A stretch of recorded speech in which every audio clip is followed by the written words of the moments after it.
Donald Trump a menti. La guerre contre l'Iran n'a pas été déclenchée à cause d'une menace nucléaire urgente. Une enquête du New York Times révèle qu'en réalité, c'était un plan préparé depuis des mois sous la pression de Netanyahou. En effet, le 28 février, Donald Trump déclare la guerre à l'Iran sans aucune autorisation du Congrès et avec des justifications très incohérentes. Il explique que l'Iran est à 2 semaines d'obtenir la bombe nucléaire, alors qu'il nous disait en juin qu'il avait anéanti leurs installations nucléaires, et l'AEIA, la plus grande autorité en la matière, a confirmé hier encore qu'il n'y avait aucune menace nucléaire imminente. Donc pourquoi attaquer l'Iran maintenant? Et c'est là que Netanyahou intervient.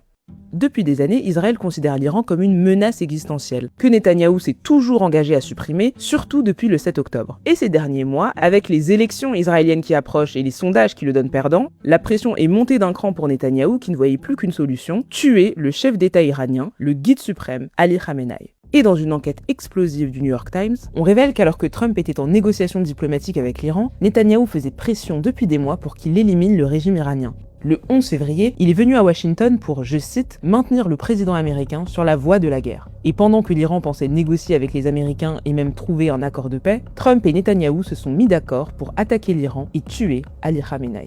Et la raison pour laquelle la guerre a commencé le 28 février, c'est parce qu'ils ont découvert que le 28 février, Khamenei allait tenir une réunion en dehors de son bunker avec une grande partie de son commandement. L'occasion rêvée de tuer Khamenei et sa garde rapprochée. Trump a donné son feu vert et Khamenei est mort quelques heures après. Pourtant, dans son discours où il annonce la guerre au monde entier, Trump parle d'une menace nucléaire urgente et promet que l'objectif est de détruire les missiles et le nucléaire iranien, alors que l'opération était planifiée depuis des mois avec Netanyahou et qu'elle visait tout d'abord à tuer un chef d'État. Et c'est exactement ce que les États-Unis avaient fait en 2003. George Bush avait accusé l'Irak de posséder des armes de destruction massive qui en fait n'existaient pas, tout ça pour renverser le régime qui n'arrangeait plus leurs intérêts. Et là, Trump fait la même chose avec l'Iran. L'objectif, c'est tout détruire, comme il le dit lui-même, et mettre en place un nouveau régime iranien qui, cette fois, sera pro-américain. Ce qui permettrait à Trump d'avoir la main sur le pétrole iranien, mais surtout d'affaiblir la Chine, qui était le principal acheteur de ce pétrole, et une vraie victoire pour Trump dans sa propre guerre d'influence contre la Chine. De son côté, Netanyahou atteindrait son objectif, un Moyen-Orient dominé par Israël et ses alliés, et une Palestine complètement isolée. Et le pire dans tout ça, c'est qu'ils ont un alibi moral. Comme le régime iranien est de plus en plus contesté dans son propre pays, avec des manifestations qui ont fait des milliers de morts en janvier, c'est devenu l'argument parfait pour Trump. C'est une guerre pour la démocratie et pour libérer un peuple. Sauf qu'il y a deux choses. La première, c'est qu'évidemment que le peuple iranien a toutes les raisons de contester son régime ultra-autoritaire. Mais l'histoire nous a montré que les interventions américaines pour renverser des régimes n'ont jamais apporté la paix ni la démocratie. Et la deuxième chose, c'est qu'en 2020, Bernie Sanders prévenait déjà qu'une guerre contre l'Iran pourrait être pire que la guerre d'Irak et la guerre du Vietnam. Car le régime a une vraie résistance à toutes les attaques étrangères. La preuve, un conseil est déjà réuni pour désigner un nouveau guide suprême, qui risque d'être encore plus radical que celui que les États-Unis viennent de tuer. Donc c'est un cercle sans fin, mais pourtant Trump nous dit que tout sera réglé en 4 semaines. Spoiler,